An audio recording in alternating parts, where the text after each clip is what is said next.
Bismillahirrahmanirrahim. Alhamdulillahirabbil alamin wa sallallahu wasallam ala sayyidina Muhammadin wa ala alihi wa sahbihi ajma'in. Assalamualaikum warahmatullahi wabarakatuh. Alhamdulillah, syukur kepada Allah Taala, selamat kita jumpa pada pagi ini. Semoga Allah ampun segala dosa-dosa kita, semoga Allah Taala tetapkan iman kita, semoga Allah Taala meridai kita. Semoga kita sentiasa dalam peliharaan dan rahmat Allah Taala, dilindungi daripada segala mara bahaya, melindungi daripada segala gangguan, melindungi dari segala nafsu kita yang jahat-jahat. Kita mohon kepada Allah Ta'ala agar kita dapat istiqamah kepadanya, takwa kepadanya. Kita mohon perlindungan Allah Ta'ala, kita mohon agar senantiasa dalam keselamatan zahir batin dunia akhirat. Dan kita mohon kepada Allah Ta'ala apabila sampai ajal maut kita dimatikan Allah Ta'ala dalam keadaan husnul khatimah. Dan setelah kita capai taubatan nasuha, dapat pengampunan daripada Allah Ta'ala atas segala dosa-dosa kita. Sambung baca kitab kita sampai muka surat 79.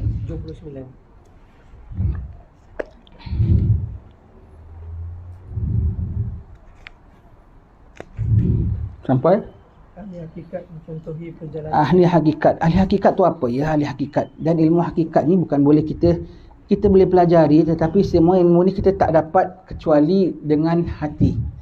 Itulah yang kita bilang kita perlu belajar dengan sirnya ya. Kalau setakat belajar ilmu zahir saja, belajar ilmu, dapat ilmu saja, zahir saja, berkata Imam Habib Abdul Qadir bin Ahmad Sagaf, nak dapat ilmu, kau belajar dengan iblis pun boleh. Iblis pun boleh ajar ilmu. Boleh belajar dengan Cina pun boleh, belajar dengan orang kafir pun boleh. Macam setengah-setengah universiti, Oxford, Cambridge, ada Islamic Studies yang ajarnya orang kafir. Setakat dia boleh tahu rukun Islam apa, dia tahu semua teori saja. Tapi hakikat ilmu tak dapat. Sir ilmu tu tak dapat. Sir ialah satu-satu yang di dalamnya, yang dengannya itu menjadikan kita hamba kepada Allah. Itu dia punya kesimpulannya. Membuat kita mengenal Allah sebagai Tuhan, Maha Agung, Maha Besar, Maha Kaya.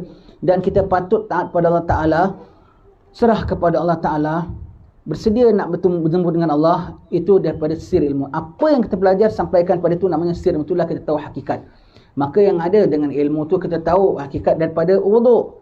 Daripada wuduk, taharah. Ada taharah yang kita tak nampak, taharah maknawi, yang dengannya kalau kita kotor tak diterima oleh Allah Ta'ala. Pada puasa ada maknanya pada kerohaniannya, yang sampaikan kita kepada Allah Ta'ala. Apa pun ada pengertian kerohaniannya yang sampaikan kita kepada Allah Ta'ala, membuat kita takut kepada Allah Ta'ala. Itu namanya sirnya, dan itulah hakikat sesuatu. Dan hatta pada demam sekalipun, kita demam pun, demam tu untuk apa? Dengan demam tu kita tahu Allah yang cipta kita, Allah Maha Perkasa, badan kita lemah, dan kita bilang subhanallah. Dan dalam demam tu sendiri kita tahu ada manfaat, supaya dengannya kita tak takabur. Dan dengan demam sendiri tu ada manfaat, dengannya mudah-mudahan dosa kita yang kita tak tahu lagi, yang kita tak nampak lagi, iaitu apa? Kalau setakat demam, badan kita tukar sistem, itu kita nampak tahu kebesaran Allah Ta'ala, kita dapat rasa subhanallah, kok boleh temperature aku naik, itu kita boleh tahu. Itu pun yang orang tak tahu, cuma untuk temperature nak makan ubat saja. Yang tahu hakikat makan tu subhanallah, Allah punya penciptaan, kok boleh demam gini, kok boleh demam. Yang kita tahu lagi, kita dalam demam itu apa, kita tak boleh sombong. Semalam aku bukan main menyegarang, hari aku terkulai lembik pasal demam. Itu pun kita tahu. Itu pun yang orang tak sedar. Itu dah hakikat. Ada lebih hakikat lagi yang kita tak tahu, yang kita tak nampak rasa sekalipun. Dengan kita demam, dosa kita diampun oleh Allah, pahala kita diberikan, darjat kita dinaikkan. Itu hakikat.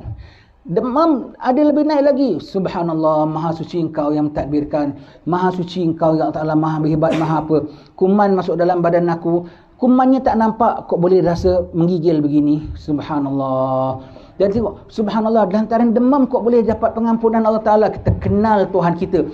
Maka dan kita, yang kasih kau sakit, yang kasih kau demam ni siapa ni? Yang mengasihi engkau, yang menyayangi engkau. Subhanallah, kenal dengan Tuhannya. Daripada tahu sesuatu, tahu hakikat sesuatu, tahu makrifat. Makrifat tu kenal Tuhan daripada perbuatan-perbuatannya terhadap kita. Hakikat tahu kenapa buatan ni, apa akibat di balik perkara ini, apa rahsia di sebalik itu, namanya hakikat. Itu namanya hakikat ya. Dan mengenal akan pembuat ini menjadikan hakikat begini, itu namanya makrifat. Itu kau belajar teori pun tak boleh. Boleh belajar teori, tetapi tak boleh diperoleh kecuali yang diberikan Allah Ta'ala hatinya, tahu di sebalik sesuatu, mendalami pemahamannya. Hakikat tu tak diberi Allah Ta'ala, tak boleh. Itu yang kita bilang nak belajar ilmu. Kalau setakat zahirnya saja, dengan iblis pun boleh belajar. Tetapi kalau kita nak belajar yang hakikatnya tu, tak boleh tidak kecuali belajar dengan orang yang memang memahami hakikat. Sir ilmu tu masuk. Sir ilmu tu dia dapat daripada gurunya yang ada sir, turunkan kepada muridnya kepada itu sir, maka fahamlah akan hakikat ilmu. Naik, apalagi kalau gurunya yang kenal Allah Ta'ala, akan bawa kita kenal kepada Tuhan kita. Kita sakit, kita dapat payah, kita kok lega, makin rasa senang. Air banjir naik, Tuhan ada, Tuhan maha memelihara. Subhanallah, orang ada ma'rifat lain, orang ada hakikat lain, orang ada syariat lain, orang yang tak ada semua lagi, yang itu lagi lain, tak sama. Qul hal yastawil ladina ya'lamuna wal ladina la ya'lamun innama yatadhakkaru ulul albab. Katakanlah wahai Rasulku, adakah sama orang yang mengetahui dengan orang yang tak mengetahui? Hanya sahaja orang yang memperingati, mengambil peringatan ialah orang-orang yang ada lubuk kalbu. Itu bukan lubuk albab tu lub dapat apa? Lubuk kalbu, orang Melayu bilang, di dalam lubuk kalbu. Lubuk kalbu, bukan hanya kalbu saja, lubuk kalbu. Lubuk kalbu tu bermakna mengetahui yang mendalam dan yang sebalik, dan yang maha tinggi di sebalik itu semua. Itu adalah lubuk kalbu. Tak sama orang mengetahui tak mengetahui, ya. Ahli hakikat dicontohi perjalanannya. Dia sembahyang juga, dia wuduk juga, dia puasa juga. Apa kesan sembahyang dia? Kita sembahyang, dia sembahyang, kok kita punya sembahyang jadikan dia begini. Kita sembahyang juga, kok sembahyang kita hanya setakat kitanya jadi begini. Dia puasa juga, kita puasa juga, tapi kenapa lepas itu PL dia punya jadi gemilang? Kita kok balik semula masih berbelang. Allah, kok macam dosa kita tidak hilang? Allah, kita tak boleh. Kita tengok, dicontohi perilaku mereka, adab-adab mereka, tingkah laku mereka, semua tu. Sedih mereka, duka mereka, gembira mereka, belajar. Kok dapat ini, kok dia boleh tenang? Dapat ini, kok dia boleh relax? Dapat benda yang ini kita gembira, dia pula cemas. Apa pasal pula? Dapat duit banyak, kita gembira, dia dapat duit banyak, dia cemas. Alamak, duit aku kok banyak ni. Kok banyak ni, macam mana ni? Alamak, kok macam mana ni? Kok gitu? Contohi sikap mereka. Contohi perbuatan secara lahiriah, contohi sikap mereka terhadap perbuatan. Dia sembahyang, kita sembahyang juga. Pukul 12.30 kok dah ambil wuduk, dah siap-siap. Dia punya jaga tu, ahli hakikat. Begitu, ya.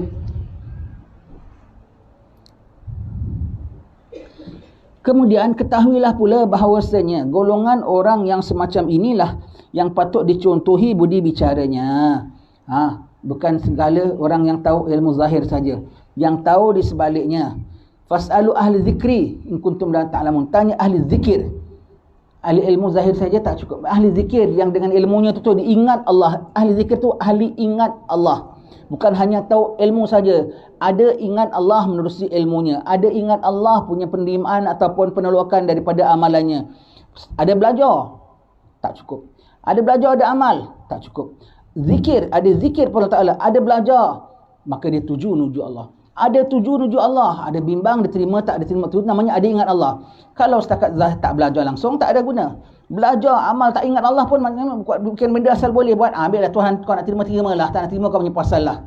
Sama ke dengan orang yang dah buat, ya Allah terimalah.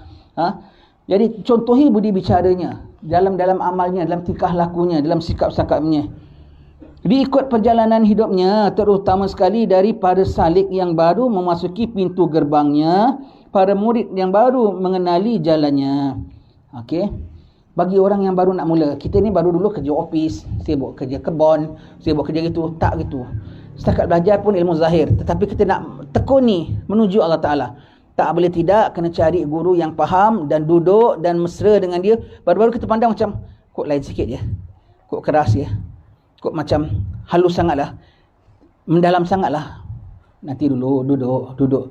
Nanti lama-lama kau meresap, enak rupanya, seronok rupanya, mengerti rupanya. Hatimu mula-mula tambatkan dirimu dengan diri mereka. Hadir kelas-kelas mereka. Kemudian diri akan tak selesa. Dudukkan diri. Diri dah dapat selesa, tubuh badan dah dapat selesa. Hati pula kok dalam, kok pening, kok mabuk. Nanti ada saja takutnya. Kadang-kadang orang nak belajar takut. Dia was-waskan oleh syaitan. Takut, ini betul ke tidak? Ini aku dapat faham ke tidak? Ketinggi sangat kelas ni ke? Ataupun fahaman lain ke? Paling tidak takut COVID. Alamak, kelas ini semua nampaknya tak SOP lah. Alamak, kelas ini semua gitu. Datang sekali terus tak datang lagi. Ngeri. Sedangkan COVID-nya kau boleh jaga. Kadang kau jaga penjarakan dan kau tutup muka kau. Ya? Takutnya pasal fadilat yang dah tentu ada kau tak dapat. Kuman yang belum tentu kau memang tak tahu ada kena tak kena. Confirm fadilat kau tak dapat. Alamak. Ada pun sampai begitu. Macam-macam sebabnya. Sikit aja terus tak datang. Ngeri, takut. Itu kau punya pasal. Kau tak datang, kau rugi, kau punya pasal. Tuhan ada untuk pelihara engkau. Tuhan ada untuk pelihara engkau. Kuman pun tak ingin nak dekat dengan kau lah. Kuman tak diarah oleh Allah Ta'ala, dia tak boleh pergi sendiri. Mana tauhid engkau? Bahawasanya Allah yang kudrah dan iradah. Macam-macam manusia ni zaman sekarang. Jaga SOP, duduk penjarakan, pakai tutup muka. InsyaAllah tak kena. Pakai sanitizer. InsyaAllah tak kena. Jangan sikit aja terus takut COVID tak mau datang. Tuhan nak kasi kau kena COVID, kau duduk seorang dalam gua pun boleh kena COVID lah. Kuman COVID tu terbang. Ni kita dah nampaknya dah sampai ni alamatnya. Gua sekian, gua Tasik sekian. Ni dia orang ini, mari kita hinggap dia. Allah Ta'ala tak arah, dia tak hinggap. Allah Ta'ala arah kat mana gunung kau pergi pun dia hinggap. Begitu. Nanti kita dekatkan diri kita dengan diri dia. Tubuh kita dekatkan dengan berhampiran dengan dia. Kemudian kita gelisah. Dengan macam 1001 macam sebab kita gelisah. Dudukkan, jinakkan, takwakan, tawakalkan, redakan, boardingkan pun tak apa. Sebab duduk dengan orang-orang ahli hakikat ni suka boring. Dia kuliah dia, ceramah dia, bukan ada hiburan sangat. Pulaknya strict pulaknya. Sentuh hati kita, sentuh sikap kita. Gelisah. Dudukkan. Badanmu dah mula dapat duduk dan dah dapat jinak. Nanti pula hatimu pula menghadap. Hati pula risau. Hatimu tenangkan menghadap. Nanti apabila hatimu dah terpaut dengan hatinya, terus digondeli, dikawak macam-macam naik roller coaster. Pusing terbalik pun menjerit tapi ketawa, menjerit tapi ketawa. Saya pernah naik roller coaster. Di mana? Berjaya Times Square. Nak belajar juga, nak tengok rasa jugalah macam mana rasanya duduk. Seram juga dalam hati. Tapi naik roller coaster dengan naik mimbar lagi takut. Naik roller coaster sekejap aja terbaliknya. Naik mimbar macam nak terbalik, macam nak terkeluar isi perut. Kadang-kadang naik roller coaster dengan naik mimbar. Dan saya pernah naik roller coaster. Mimbar lagi takut. Ya. Roller coaster terbalik sekejap aja kita tengok begitu ya. Kali kalau kita dah minat dia, macam roller coaster pun kita naik semua. Dan pokoknya kau tahu kau ada seat belt. Kau tak jatuh. Kau yakin kau tak akan jatuh. InsyaAllah. Pokoknya kau tahu landasan ini dah diperiksa, landasan yang betul. Pokoknya kau tahu train ini bukan train yang rosak. Kau naik, kau pegang, dah ada seat belt, dah apa semua, dah ada alat penyangkut tu semua tu, kau naik. Dan kau tahu dia hombang ambil kau macam mana, terbalik macam mana, kau tak akan jatuh. Maka kita naik gitu. Seronok pulaknya, keluarnya gloyor-gloyor. Macam mana? Seronok lah. Aku tengok rambut pun merega, muka kau pun pucat, kok seronok. Pasal dia dah ikut, dia tahu dia selamat, dia ikut. Nasib baik aku naik. Pautkan hatimu dengan hatinya. Ikut, landasannya selamat, kereta apinya selamat. Kau seat belt betul-betul. Seat belt betul-betul. Dan kau tahu, habis kau seat belt terlepas, lampu akan merah, train tak akan jalan. Begitu. Dia tahu kalau yang penumpang tu belum cukup ready, dia tak akan ajak kau jalan. Penumpang dah ready, baru dia ajak jalan. Dia tahu yang murid diri nampaknya belum ready. Dia tak nak pikat hatinya. Kadang-kadang dia sengaja keluarkan daripada train. Dia sengaja tak pasangkan seatbelt. Pasal dia bilang, nanti terbalik tau. Setengah orang jatuh tau. Ya ke? Terus dia turun, tak naik train. Itu kau punya pasal. Padahal tak ada orang jatuh. Selamat sampai ada lagi.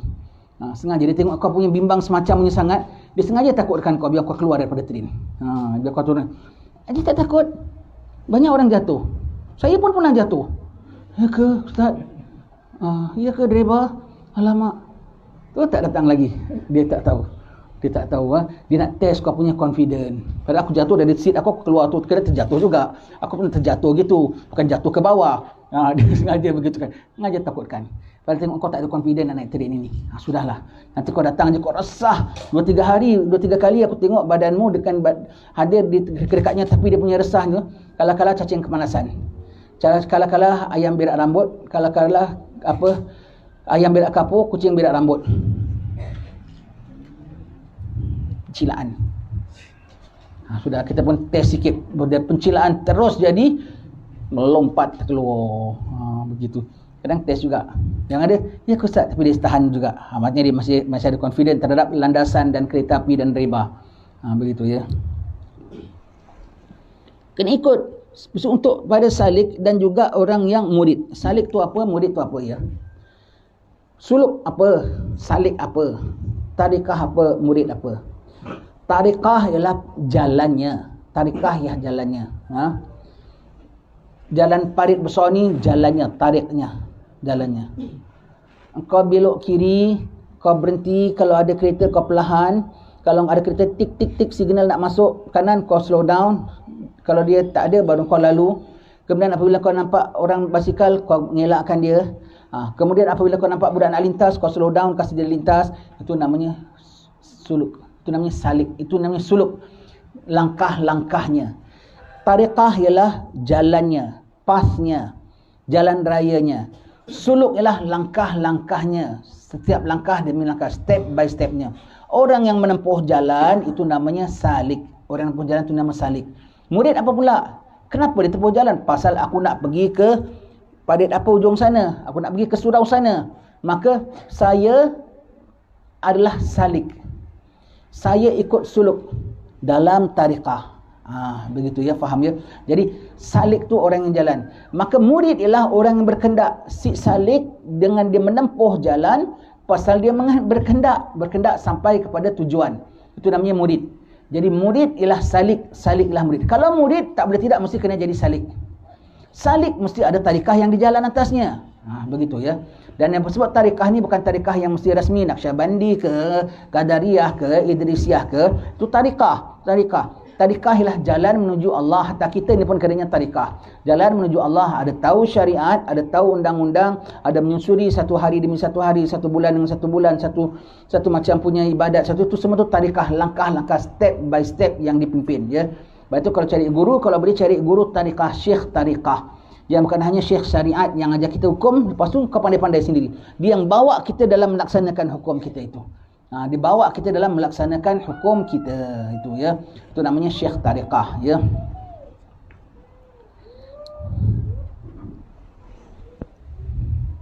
Jadi orang yang baru masuk dalam ini tak boleh tidak kena contohi, kena tengok macam mana duduknya tuan gurunya, macam mana kehadiran tuan gurunya, macam mana cara tuan gurunya layan kawan-kawannya, macam mana marahnya, macam mana happynya, macam mana cara pakainya, macam mana tata tertibnya, macam mana pergaulannya. Tengok ustaznya, tengok kawan-kawannya yang sudah naik atas roller coaster itu tadi. Mereka menjerit ke, mereka tak menjerit ke, mereka tenang ke, mereka tak tenang ke. Aku tengok, aku duduk, aku seorang yang pencilaan. Yang lain kok sama tenang, pencilaan. Sekejap tu kuasa pencicilan pulanya. Alamak. Jadi jengkelitan dalam roller coasternya. Tak boleh lah ya. Tolong buka kamus ya yang tak tahu.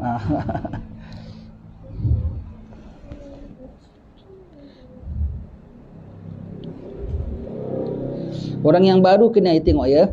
Maka mereka ini perlu sekali kepada pemimpin yang mengenalkan dan menyedarkan dan mengajar dan mengingatkan. Perlu ada istilahnya idola. Sebab kalau dapat idola tu kita senang sekali, kita tinggal ikut saja. Belum kau tahu hukumnya. Yang ada orang belajar hukum tapi tak ada idola, jadi dia ingatkan hukum tu penting tak penting. Belajar hukum. Tetapi kalau ambil wudunya setakat sunatnya aja. Belajar hukum tetapi mulutnya masih macam-macam. Belajar hukum, tapi kalau dia ada itu, kalau ada idolanya, dia belum belajar hukum, tapi akhlaknya dah terikut. Dia dah terikut cara pakainya, dah terikut cara duduknya. Buka kitabnya kemudian, buka kitab, oh patutlah aku tengok ustaz caranya begini. Buka kitab, patutlah aku tengok kawan-kawan aku begini. Rupanya ada prosedurnya, ada caranya. Belajarnya kemudian, ikutnya dulu. Yang orang belajar dulu tapi tak ada ikutan, yang dia belajar dia tak amalkan. Betul ya. Itu bezanya. Ada ikutan dan ada dalam grup, itu perlunya gitulah. Dia dapat ikut dulu, belajarnya kemudian baru dia tahu kenapa kawannya kok pakai kain tak pakai seluar. Kenapa kawannya kok pakai songkok putih tak pakai songkok hitam. Ikut aja dulu. Nanti baru dia tahu sebab. Yang ada dia belajar kerana tidak ada idola dan tak ada pengaruh kawan, maka kadang-kadang dia belajar pun dia tidak amalkan. Tapi kalau dia ada dalam grup, dia akan amalkan sebelum dia belajar pun. Apatah lagi kalau dia belajar, dia lagi hargai apa yang dia ikuti itu ya. Betul ya. Kalau belajar dengan guru yang membimbing kita ni lain ya. Betul-betul rasa ilmu kita hidup. Betul-betul kalau naik perahu kita rasa kita bukan hanya passenger, sama-sama ngayuh dengan guru kita. Dia pun kita tengok berpeluh-peluh. Dia pun kadang-kadang tangannya lengoh. Jadi kita pun sama-sama kayuh. Kita jangan rasa aku lengoh dan aku pernah. Kau tengok guru kau. Dia lagi berpeluh-peluh dan dia lagi lengoh pun dia kayuh bersama. Kuatkan semangat kita untuk sama-sama dengan dia. Begitu ya. Perlu berada dalam grup, khususnya dalam orang beginners macam kita. Jadi dengan pengaruh kawan semua kita selamat jadi ya. Kalau kau naik roller coaster seorang, seram tak? Kau nak menjerit ke tak menjerit ke? Lingak-linguk. Tapi kalau dengan kawan, lain tidak kau tengok reaksi orang lain. Oh, orang pun menjerit jugalah, kau pun jerit. Jadi tak salah kalau menjerit, begitu ya. Senang-senang kita beli tiket pergi Berjaya Times Square. Jadi tengok macam mana. Turun naik kata, ni roller coaster. Ini adalah hukum kita umpama begini. Jangan alamak ustaz ni syarahnya pakai roller coaster pulanya. Begitu ya.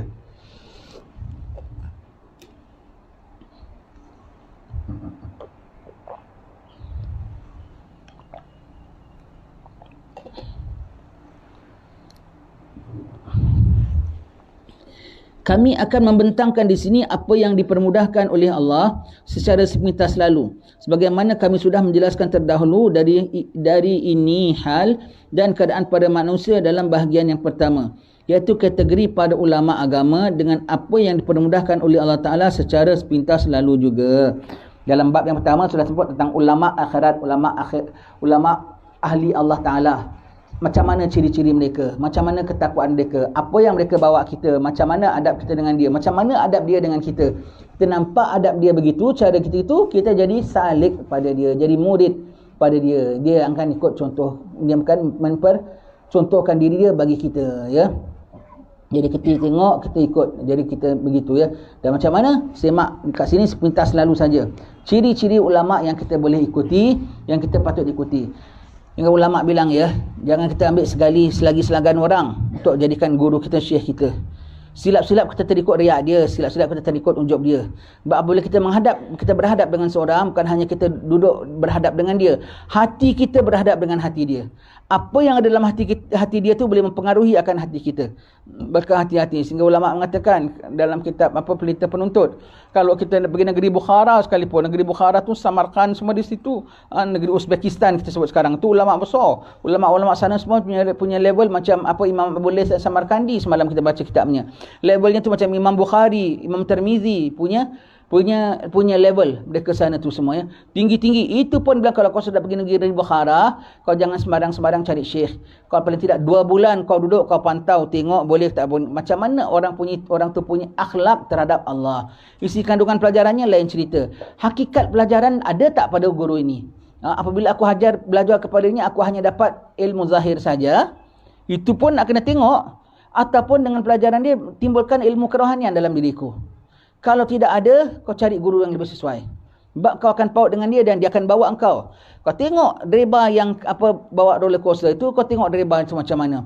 Dia maintain keretanya betul-betul. Dia tahu cek anak buahnya yang naik passenger itu macam-macam. Dia tengok alat-alat seat beltnya tu betul ke tak betul. Dan aku tengok dia sendiri observe peraturan. Dianya tak ikut peraturan, macam mana kau nak ikut dia? Nah, drivernya sendiri pencilan. Dia, alamak, anak terlupa inilah. Tengok sepanah kat bawah. Apa yang tak sepanah tu tadi? Alamak, kan seram tu namanya, ya. Dia tengok dia, sepanahnya cukup, apanya cukup, semuanya gitu. Checklist semua cukup. Mantap tak? Pilot kapal terbang je. Kan dia smart je kan. Dengan topinya. Walau kat dalam pun dia bukannya ada topi, bukannya nak pergi mana, bukannya ada panas pun. Tapi tengok tu menunjukkan tanda orang berwibawa. Tanda orang yang senonoh. Nampak baju pun tak butang. Topi pun singit jalan. Yang ketai pun sangkut.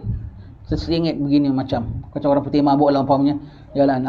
Semua penumpang kapal terbang ikut saya, ya. Itu alamak, ngeri aku nak ikut dia. Tengok dia sendiri tak ada pada diri dia sendiri tak gitu, agak kapal terbang tu dia boleh jaga ke? Begitu, ya. Jadi diri dia nampak okey, melambangkan dia orang yang menjaga kerja. Tengok pada diri dia, kita boleh mencerminkan dia. Kita tengok dia punya tata cara macam mana. Orangnya menuruti, dia sendiri menuruti tarikah dan suluk. Dia sendiri orang yang prihatin. Ikutlah dia sama, ya. Jangan ikut orang yang petintang-petinting. Kata casual, petintang-petinting, tapi tak bawa orang ke mana-mana. Petintang-petinting tu apa? Dekat glamour, tunjuk glamour. Aku ni gini, aku ada something, aku begitu. Aku ada something, korang got nothing. You must know that I got everything. You don't know, not even something. Asyik melenting, sebenarnya petintang-petinting. Begitu, ya. Korang semua tak penting. Begitu semua tu. Aku bukan main melenting. Tu namanya petintang-petinting.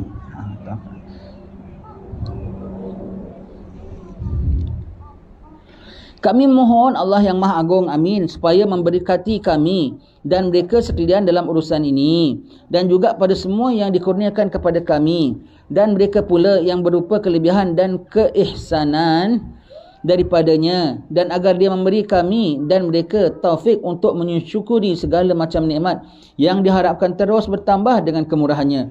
Subhanallah, belum sebut lagi dah minta doa kepada Allah Ta'ala, minta peliharaan Allah Ta'ala, minta dipandang oleh Allah Ta'ala, minta diberkati oleh Allah Ta'ala, minta karuniaan. Ni karuniaan apa tahu? Karuniaan futuh. Imam Haddad ni adalah Syekh Futuh. Dengan dia minta ini, kita belajar, dapat faham, dan kita ikut, dan kita terus jadi passenger yang seat belt kita terus kunci, selamat sampai baru buka seat belt. Selamat sampai itu bila? Marrabbuka, buka seat belt, Allahu Rabbi. Selamat sampainya di situ, ya. Terus ya, ini semua tu guna Syekh Futuh, dia mintakan Allah Ta'ala supaya berikan kita futuh, ya. Kerana sungguhnya dia Maha Pemurah lagi Maha Pemberi, Maha Pembelas, Maha Perahmat, dan tiada daya upaya melainkan dengan Allah Maha Tinggi, Maha Agung, dan dia tempat bergantungnya kami, dan adalah dia sebaik-baik tempat pergantungan. Serah kepada Allah Ta'ala. Hasbunallah ni'mal wakil, ni'mal maula wa ni'man nasir, wa la hawla wa la quwata illa billahil aliyil azim. Sebab yang kita nak minta ini ialah bukan setakat hendak naik roller coasternya, nak kita rasa ayam dalam roller coasternya walaupun dibolak-balikkannya. Hendak sambil bolak-balik, sambil dapat belajar. Orang lain setakat terpekik-pekik, dia sambil gitu tengok, oh dari atas pandangannya begini, kalau miring gini pandangannya begini. Dia boleh tengok pada miring begini, pandangan aku begini, hati aku rasanya begini, kepala aku goyangnya begini, kaki aku menggeletornya begini. Satu. Dan aku tengok ada passenger pula yang muntah, ada passenger pulanya yang menjerit, ada passenger, semua tengok, kita belajar.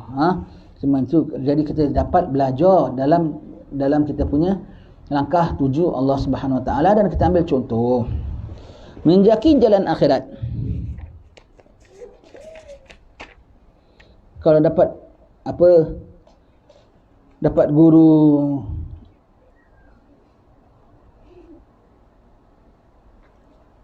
kita, kalau dapat guru guru futuh, ya, senang tau. Dia train kita, buka faham kita. Kita belajarnya sikit tapi dapat faham banyak, dapat insafnya banyak, dapat itu, ya, buka. Tengok yang ada, dia boleh bukakan kita semua. Dengan berkat dia kita baca Quran pun faham, baca hadis pun faham, baca apa pun faham. Yang ada orang sampai sedikit-sedikitnya dia baca ratib, satu ayat aja dia faham. A'udzubillahi samiil alim minasyaitanir rajim. Itu aja dia faham. Apa-apa dia baca itu aja. Seumur hidup itu saja yang jadi dia punya pegangan, yang lain bukan dia tak baca, tapi itu saja yang dia betul-betul jiwai. Jadilah dia dapat tahu keberkahan daripada satu saja, yang ada boleh buka macam-macam. Itu kalau dapat Syekh Futuh, ya. Senang kita. Syekh Futuh ni bahasanya wali-wali, dan dia tak bukakan futuh kecuali pada orang-orang tertentu. Sebagaimana guru-guru boleh bukakan futuh, ya Allah berikan fulan ilmu ini, ya Allah fahamkan fulan ini, ya Allah masukkan fulan dalam standard ini, ya Allah naikkan fulan, ya Allah. Dan dia juga boleh tutup, ya. Kita hadir tengok dalam majlis, kita tak berkenan, kita diblokkan. Orang lain faham, kita tak faham. Kenapa? Dia tahu bahaya dia ni. Kalau dapat ilmu je dengan adanya semacam, blokkan. Hadirlah. Nanti kau tengok tak lama dia terkeluar sendiri. Tak lama dia keluar sendiri, ya. Pasal apa? Tengok kau petintang-petinting, maka dikasih kau sampai termelenting, jadi terpanting jauh, begitu, terpelanting jauh, begitu, ya. Betul dia. Kita datang, dia tengok ni tak betul, dia blok, tak dapat. Duduk depan selama-lamanya pun tak dapat, dia blok. Waktu kita pertalian kita dengan guru kita penting. Bukan buat dia redha, buat Allah redha, dia redha. Itu, ya.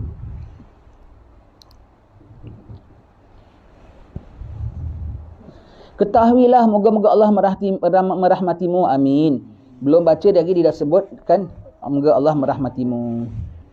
Bahawa sesiapa yang ingin menjejaki jalan akhirat dan berazam untuk meluangkan masanya untuk beribadat serta menumpukan diri ke jalan Allah Ta'ala, kemudian dia sudah pun memisahkan diri daripada apa saja yang boleh menghalanginya daripada perkara ini, tidak kira apa saja, maka wajarlah dan wajib lelaki ini dia memerhatikan dirinya terlebih dahulu. Baik, di sini ada beberapa perkara yang disebutkan di sini. Baik. Sesiapa yang ingin menjaki jalan akhirat dan berazam untuk meluangkan masa. Bahawa sesiapa yang ingin menjejaki ke jalan akhirat, ingin itulah yang disebutkan ada dorongan-dorongan. Dan kitab Sulukil Murid ada disebut sebagai dorongan, tercetusnya dorongan untuk tuju Allah, tercetusnya dorongan untuk selamat dalam barzah dan akhirat, tercetusnya perasaan mengetahui bahawasanya dunia ini walau macam mana lazat sekalipun tipu belaka. Itu yang dia ingin tu adalah tercetusnya kehendaknya tu. Dah tercetus kehendaknya, dia mesti nak menuju jalannya. Dan dalam nak menuju jalannya, dah dia tercetus, berazam untuk meluangkan masanya untuk beribadat. Dah tercetus, dia ada tahu pula masanya untuk apa? Masa sekarang sampai masa akan datang. Sampai masa hidupnya. Itu maksud masanya. Ya.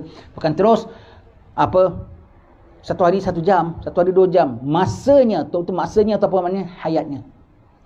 Masa selagi dia masih dekat dunia, saki-baki masanya tu. Masanya tu saki-baki masanya, ya. Masanya nak peruntukkan menjejaki akhirat untuk meluangkan masanya untuk beribadat serta menumpukan diri ke jalan Allah Taala. Menumpukan diri ke jalan Allah Taala. Kemudian dia sudah pun memisahkan diri dari apa yang boleh menghalanginya. Apa memisahkan diri daripada halanginya? Malas. Dikuatkan dorongan, kena belajar. Apa memisahkan dirinya? Was-was. Ni ustaz ni betul ke tak betul? Betul ke tak betul? Kau study lah, kau tengok betul tak betulnya. Jangan hati kau cakap tak betul aja dia tak betul. Dia betul tak betul bukan kerana kau cakap dia tak betul tak betul. Dia betul walaupun kau bilang dia 10 kali tak betul. Dan dia tak betul walaupun kau 10 kali bilang dia betul. Jangan sampai kau nampak dia punya satu yang macam tak betul, kau terus tinggalkan dia punya 10 yang betul. Yang kau nampak dia punya tak betul pun bukan tak betul. Semua pada kau dia macam tak betul. Pada engkau, kita manalah tahu kita nak menilai. Penilaian kita manalah cermat. Pada engkau dia macam tak betul. Kau nampak dia punya 1-2 yang macam tak betul. Macam tak betul. Kau terus meninggalkan dia punya 10 yang betul. Termasuknya dia punya betul, termasuk yang kau pandang dia macam tak betul pun betul. Tinggalkan was-was. Tinggalkan malas.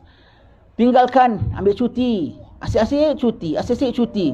Cuti apa? Bukan hanya cuti daripada kelas. Cuti daripada buat duha. Cuti daripada sembahyang qabliyah ba'diyah. Cuti daripada baca Quran. Cuti daripada bangun malam. Cuti daripada majlis ilmu. Asyik cuti saja. No good. Tak istiqamah tu namanya. Tak istiqamah tu namanya. Atas sebab-sebab yang ringan, yang remeh, tinggalkan segala perjalanannya itu. Tinggalkan. Sejak perkara-perkara yang tak semestinya. Kecuali kau masuk hospital dengan pam. Itu lain cerita. Sikit perkara saja, tak hadir kuliah. Sikit perkara saja tak sembahyang jemaah. Sikit ada perkara saja tidak zikir. Sikit ada perkara semua tu tak hadir maulid. Sikit perkara sebab benda tu semua kau perlukan. Bukan masyarakat perlukan kau. Kau perlukan untuk bersama dalam majlis-majlis segini, untuk duduk kita bilang dalam majlis segini, untuk mencontohi. Semua begitu ya. Itu dia dah mengenepikan segala perkara-perkara yang menghalanginya. Baik daripada sudut kegiatan manusia, harta benda, la tulikum amwalukum wala auladukum an dzikrillah. Wahai orang beriman, janganlah sampai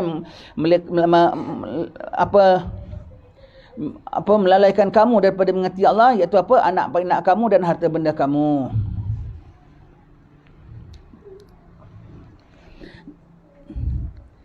Tidak kira apa saja yang menghalanginya. Malasnya dibangkitkan, was-wasnya ditimbulkan yakinnya. Sebab-sebab yang merintangi, yang remeh ditolak tepi. Sekejap ya, saya nak pergi kuliah. Meeting saya boleh postpone. Begitu ya. Habis ini kan meeting penting tuan. Takkan hari-hari meeting dengan awak. Kan setahun sekali kita meeting. Setengah meeting dengan kau lah betul Israel datang macam mana? Hanya aku layan kau sekali. 1 tahun aku tak dapat maintain aku punya istiqamah. Meeting pun bukan aku tak meeting. Nanti dulu baik saya balik daripada sembahyang jemaah. Saya balik pada kuliah ataupun saya balik pada majlis zikir, baru kita sambung meeting ya. Bukan tak meeting, tapi jangan dengan ada nak meeting aja terus. Sebab remeh. Sebab yang tak boleh dielak tak boleh cerita. Sebab yang boleh dielak, yang boleh diatur, aturlah, elaklah. Prioritinya ke mana? Terus prioriti agama terus put one side. Ketika itu betul kau mati. Oi sayangnya. Kalau mati tak satu hal juga. Ketika itu betul syaitan masuk. Nak baca Quran, nasi ambil cuti saja. Nak baca Quran. Sebab remeh. Nantilah. Kau bilang nak tangguh setengah jam. Nantilah ketika itu kau mati dalam setengah jam. Boleh mati tak dalam setengah jam? Kan boleh mati. Baca juga mati. Alhamdulillah mati tengah baca Quran. Nantilah tangguh setengah jam. Tak mati. Tapi ketika itu setan masuk, setengah tahun kau tak buka Quran. Alhamdulillah min zalika. Setengah tahun tak buka Al-Quran. Kadang-kadang setengah umur tak buka Quran. Hanya kerana dia nak delay saja tu. Jadi tak kira apa saja, tekunkan azamnya. Aku mesti hendak buat kegiatanku yang menghampirkan aku kepada Allah. Kalau kuliah ya kuliah, kalau baca Quran ya baca Quran, kalau zikir ya zikir, kalau bangun malam ya bangun malam, kalau puasa ya puasa. Sikit sebab saja tak puasalah. Sekejap aja tak hadir kuliah guru lah. Sekejap saja tak nak pergi zikir lah. Sekejap saja tak nak qabliyah ba'diyah lah. Selalu mengalah kerana hawa nafsu, tak bagus.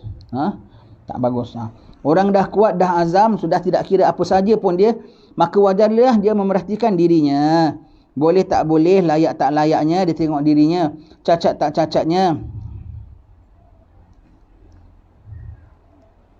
Dia tengok akan dirinya itu, ya. Apa yang perlu diperhatikan dirinya, boleh ke tak boleh ke.